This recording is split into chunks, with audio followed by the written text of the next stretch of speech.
So hello everyone, जय हिंद दोस्तों। स्वागत है एक बार फिर से आप सभी लोग का हमारे इस न्यू वीडियो में। तो दोस्तों स्पेशली जैसा कि आप सभी को पता होगा कि आपके एसएसबी कांस्टेबल ट्रेड्समैन की जो आपकी वैकेंसी रिलीज की गई थी साल 2019 के लास्ट में, अप्रोक्स 1522 पोस्ट के आसपास दोस्तों आपकी वैकेंसी रिलीज की गई थी। और उसका जो पीटी था यानी फिजिकल टेस्ट था, ये आपके जनवरी से लेकर के ये आपके मार्च तक चला था डिफरेंट ट्रेड्स का। ठीक है, उसके बाद दोस्तों अब जो सबसे इंपॉर्टेंट चीज़ है ये है आपका रिटन टेस्ट। और रिटन टेस्ट का जो आपका एडमिट कार्ड है वो आपके ईमेल पे आ चुका है। जो भी लोग अभी तक चेक नहीं किए हैं ईमेल जाकर के जल्दी से आप अपना ईमेल चेक कीजिए, क्योंकि आपका दोस्तों जो पेपर है वो 21 तारीख से स्टार्ट है, यानी 21, 22, 23, 24 तक आपका पेपर जो है वो चलेगा। ठीक है, सभी ट्रेड्स का, किसी एक का नहीं, सभी ट्रेड्स का।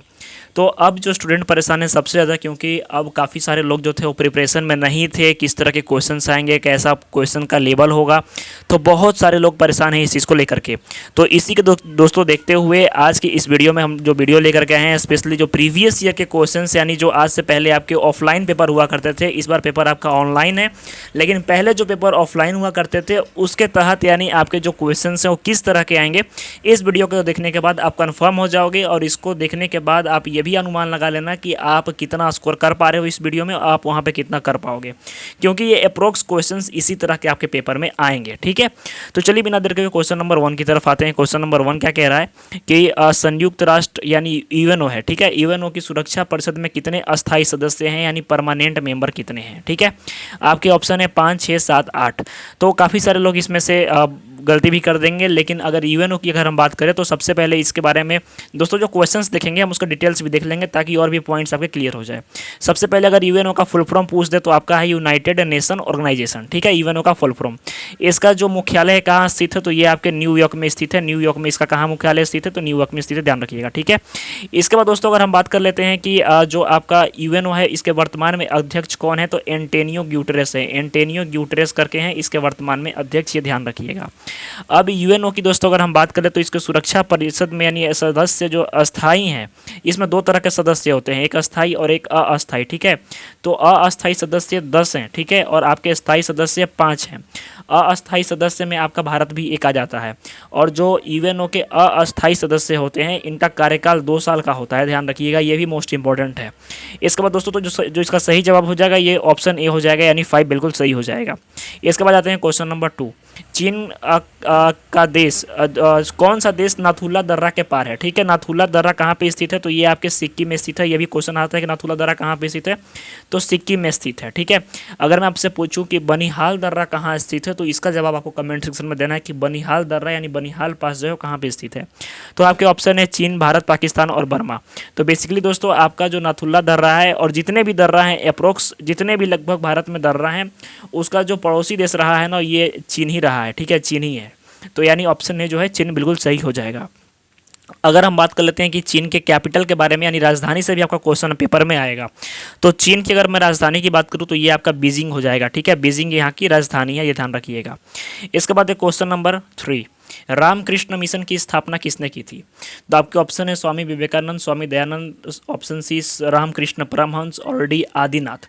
तो दोस्तों जो रामकृष्ण मिशन है ये एक संस्था है और इसकी जो स्थापना है ये किए थे रामकृष्ण परमहंस ने। ठीक है, अगर मैं आपसे पूछ दूं कि आर्य समाज है, ठीक है, आर्य समाज है, आर्य समाज की स्थापना किसने की थी तो ये आपके स्वामी दयानंद ने इसकी स्थापना की थी। किसकी, आपके आर्य समाज की।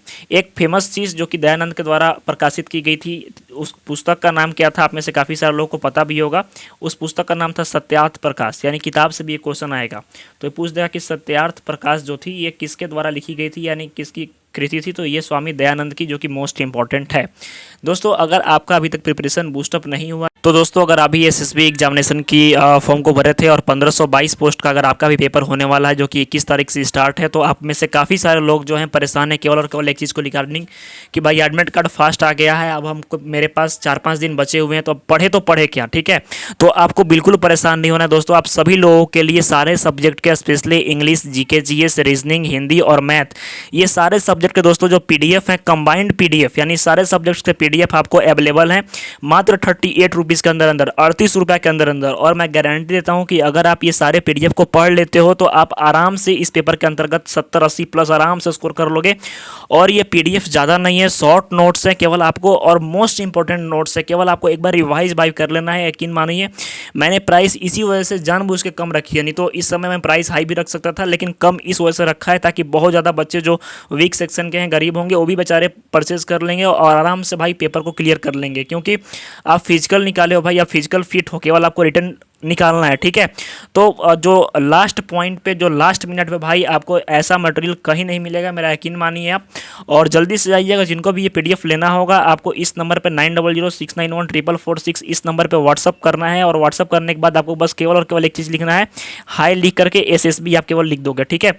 और वहाँ पे आपको डिटेल्स मिल जाएगी कि पीडीएफ कैसे मिलेगी। तो फटाफट जाइए, टाइम वेस्ट बिल्कुल मत कीजिए। 38 रुपीज़ में कुछ नहीं होने वाला है, लेकिन अगर भाई साहब आपका एग्जाम बीत गया तो फिर बहुत ज़्यादा आपको अफसोस हो जाएगा इस चीज़ का।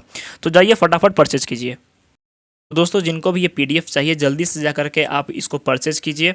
आपको कुछ नहीं करना है, जो नंबर दिया गया है उस पर व्हाट्सअप करना है और वहाँ पे आपको डिटेल्स मिल जाएगी। और भाई बहुत ही इंपॉर्टेंट है आप सभी के लिए, ठीक है। मैं गारंटी देता हूँ कि इसमें से अगर आप 4-5 दिनों में अगर कवर कर लेते हो ना, तो भाई साहब ये आपका आराम से 70 प्लस स्कोर करेगा, 80 प्लस, ठीक है। इसके बाद क्वेश्चन नंबर 4 पे आ जाते हैं। क्वेश्चन नंबर 4 कह रहा है कि खजुराहो स्थित है, कहाँ पे है? ऑप्शन है मध्य प्रदेश, राजस्थान, उत्तर प्रदेश और पंजाब। तो दोस्तों जो खजुराहो है बेसिकली आपका स्थित है कहाँ पे, तो आप में से काफ़ी सारे लोगों को इसके बारे में पता भी हो, काफ़ी सारे लोगों को पता भी नहीं होगा। तो खजुराहो दोस्तों आपको लोकेटेड है मध्य प्रदेश में, ध्यान रखिएगा। एक क्वेश्चन आता है अक्सर कि सांची जो स्तूप है, सांची स्तूप कहाँ पे स्थित है, ठीक है। सांची स्तूप कहाँ पे स्थित है, तो ये भी आपके मध्य प्रदेश में स्थित है, ये भी ध्यान रखिएगा। इसके बाद दोस्तों राजधानी भी आपको ध्यान में रखना है। अगर मैं उत्तर प्रदेश की राजधानी के बारे में बात कर लूँ तो आपका लखनऊ, ठीक है। राजस्थान का जयपुर, मध्य प्रदेश का कहाँ पे है तो भोपाल, पंजाब का कहाँ पे है तो चंडीगढ़, ठीक है। साथ ही साथ दोस्तों आपको राज्य के, हर एक राज्य के राज्यपाल यानी गवर्नर और आप उसके मुख्यमंत्री सीएम, ठीक है, ये आपको याद होना चाहिए। आप जल्दी से जाकर के कोई करंट अफेयर्स का बुक ले लो और उसको पढ़ लो। सीएम और गवर्नर से एक क्वेश्चन कंफर्म है कि आपका आएगा पेपर में, ठीक है। इसके बाद क्वेश्चन नंबर 5, द्रोणाचार्य पुरस्कार किससे संबंधित है, यानी तो द्रोणाचार्य पुरस्कार है ये किससे संबंधित है, तो ये बेसिकली आपके श्रेष्ठ गुरु और प्रशिक्षक के लिए मीन्स की ये होता है, ठीक है। यानी जो अच्छा परफॉर्मेंस करता है, जो गुरु होता है, उसको द्रोणाचार्य पुरस्कार दिया जाता है, ठीक है। स्पेशली कोचों को मिलता है। अगर हम बात कर ले कि अर्जुन जो अवार्ड होता है, अर्जुन पुरस्कार, ये किसको दिया जाता है, तो अर्जुन पुरस्कार जो अच्छा खिलाड़ी होता है उसको ये पुरस्कार दिया जाता है, ध्यान रखिएगा। कला के क्षेत्र में दोस्तों कौन सा पुरस्कार मिलता है, और फिल्म के क्षेत्र में तो कला के क्षेत्र में साहित्य पुरस्कार, ठीक है। साहित्य पुरस्कार कला के क्षेत्र में मिलता है। फिल्म के लिए दोस्तों मिलता है दादा साहब फाल्के। दादा साहब फाल्के अवार्ड किस फील्ड में दिया जाता है, तो आपके फिल्म के लिए, ध्यान रखिएगा ये चीज़, ठीक है। इसके बाद क्वेश्चन नंबर 6, श्रीलंका की मुद्रा का नाम क्या है? आपके ऑप्शन है रुपया, यूरो, येन और डॉलर। तो दोस्तों जो श्रीलंका है, श्रीलंका की अगर मैं राजधानी की बात करूँ तो ये कोलंबो है, ठीक है, कोलंबो है, ठीक है, कोलंबो है। तो इसकी जो अगर मुद्रा की बात करें तो ये भी रुपया है, ध्यान रखिएगा, रुपया इसकी भी मुद्रा का नाम है। डॉलर दोस्तों आपका यूएस का है, यूएस का, ठीक है, अमेरिका का है।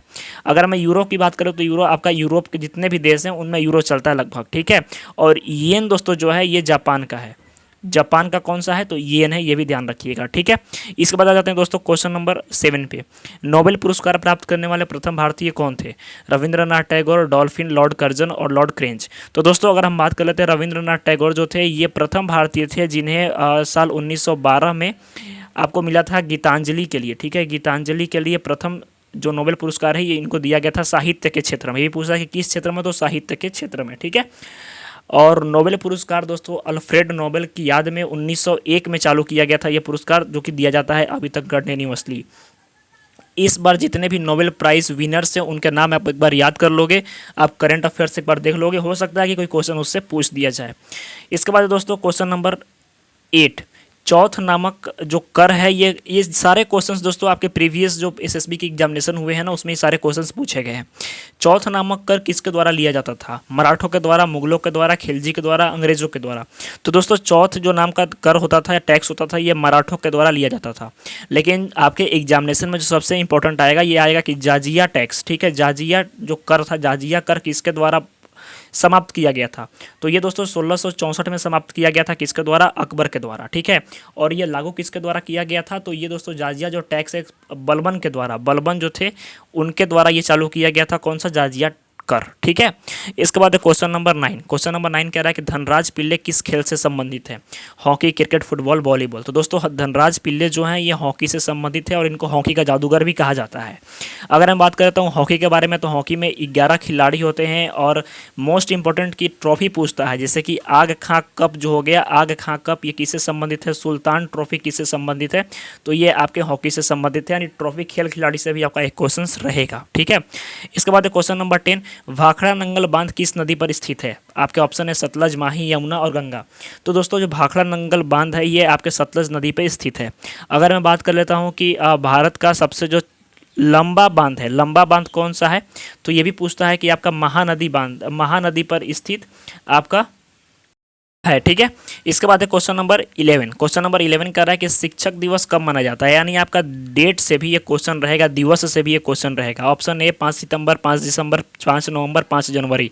काफ़ी सारे लोग सही मार देंगे आपका 5 सितंबर। कुछ इंपॉर्टेंट इन्फॉर्मेशन, जैसे कि आप सभी को पता होगा कि जो शिक्षक दिवस होता है ये किसके याद में मनाया जाता है? तो सर्वपल्ली राधाकृष्णन जी के याद में मनाया जाता है, ध्यान रखिएगा। ठीक है, सर्वपल्ली राधाकृष्णन कौन थे? तो प्रथम जो थे भारत के ये उपराष्ट्रपति थे। ठीक है, प्रथम उपराष्ट्रपति कौन थे? तो सर्वपल्ली राधाकृष्णन जी थे, ध्यान रखिएगा ये भी चीज़।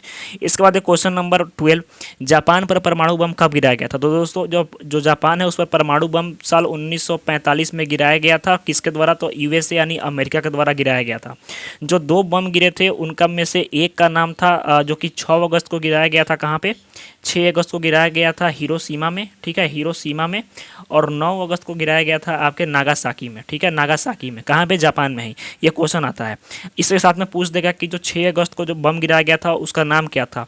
तो उसका नाम था फैट मैन। ठीक है, फैट मैन उसका नाम ही था। और 9 अगस्त वाले का नाम था लिटिल बॉय। ठीक है, लिटिल बॉय। ये भी क्वेश्चन आता है कि लिटिल बॉय कब गिराया गया था? तो 9 अगस्त को। कहाँ पे? तो आपके जापान में नागासाकी में। ठीक है, तो कब? 1945 में, ध्यान रखिएगा। ठीक है, इसके बाद क्वेश्चन नंबर 13, गांधी फिल्म में जो है ये भूमिका किसने निभाई थी? दोस्तों ये क्वेश्चन पूछा गया था, तो बेन किंग्सले ने, भी फेमस क्वेश्चन है। लेकिन गांधी जी की अगर हम बात आइए तो गांधी जी के द्वारा एक सबसे प्रमुख पुस्तक है जो कि उनके द्वारा लिखा गया था, उसका नाम था हिंद स्वराज। ये क्वेश्चन आता है, ध्यान रखिएगा, हिंद स्वराज। ये कब लिखा गया था? तो 1909 में लिखा गया था, यह भी आपको याद रखना है। ठीक है, तो दोस्तों जल्दी से, अगर आपका प्रिपरेशन थोड़ा सा लूज है तो जल्दी से PDF परचेज कीजिए। मैं भाई कोई फोर्स नहीं कर रहा हूँ, प्राइस कम रख रहा हूँ इसी वजह से कि सभी लोग 38 रुपीज़ के अंतर्गत सारे सब्जेक्ट का PDF लेकर के, और अभी मौका है, पढ़ लेंगे। ठीक है, नहीं तो भाई बहुत परेशानी होगी आगे चल के। इसके बाद क्वेश्चन नंबर 14, पृथ्वी का एकमात्र प्राकृतिक उपग्रह कौन सा है? प्राकृतिक उपग्रह यानी नेचुरल सैटेलाइट कौन सा है? तो दोस्तों ये आपका हो जाएगा चंद्रमा। ठीक है, चंद्रमा जो है प्राकृतिक उपग्रह है। अगर मैं बात कर लेता हूँ कि सबसे ज़्यादा प्राकृतिक उपग्रह किसके हैं, यानी नेचुरल सैटेलाइट किसके हैं, तो ये है दोस्तों आपका बृहस्पति का।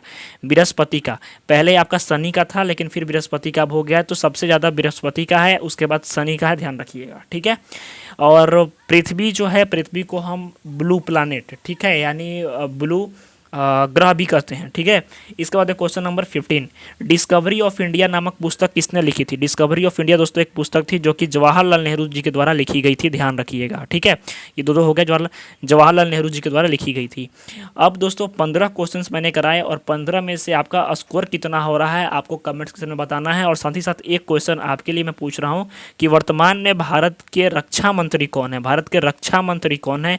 इसका जवाब आपको कमेंट सेक्शन में देना है।